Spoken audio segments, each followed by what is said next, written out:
અમૃતધારા 24મી મૃગલા મૃગલીની વાર્તા। એક મૃગલો મૃગલી નદી કિનારે ઝાડીમાં રહે। પશુ હોવા છતાં બંને ભારે સંતોષી જીવ।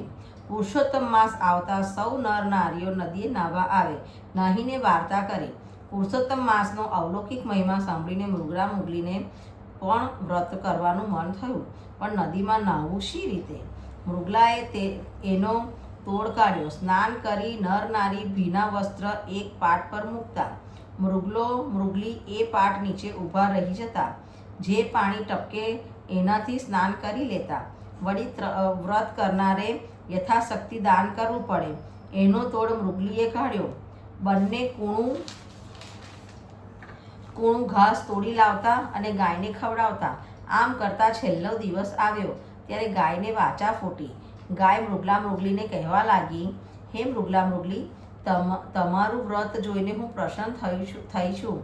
તમે રાજા રાણી બનીને રાજ ભોગવશો।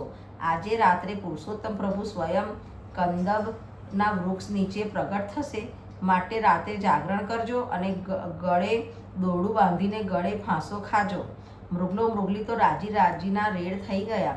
મધરાત્રિએ પ્રભુ પ્રગટ થયા। ચારે બાજુ ઝળહળ જ્યોતિ છવાઈ ગઈ। મૃગલા મૃગલીએ તો તરત દોરડાના ગળિયા ગળામાં નાખ્યા। પ્રભુ તત્કાળ બોલી ઉઠ્યા, હે ભક્તો, હું તમને તારવા માટે જ આવ્યો છું। તમે પશુ હોવા છતાં પૂર્ણ શ્રદ્ધાથી મારું વ્રત કર્યું છે, એનું ફળ અવશ્ય તમને મળશે। પુરુષોત્તમ પ્રભુએ બંને પર અમૃતના છાંટણા નાખ્યા। મૃગલો રાજકુમાર બની ગયો અને મૃગલી રાણી બની ગઈ।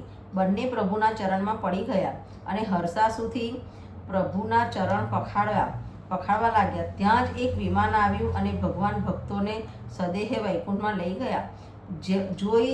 જોઈ જાણીને વ્રત કરે કે અજાણીએ થાય, ફળ એનું અવશ્ય મળે। પુરુષોત્તમ પ્રભુ પ્રસન્ન થાય। હે પૂર્ણ પુરુષોત્તમ પ્રભુ, તમે જેવા મૃગલા મૃગલીને ફળ્યા એવા સૌને ફળજો। જય પુરુષોત્તમ ભગવાન કી જય।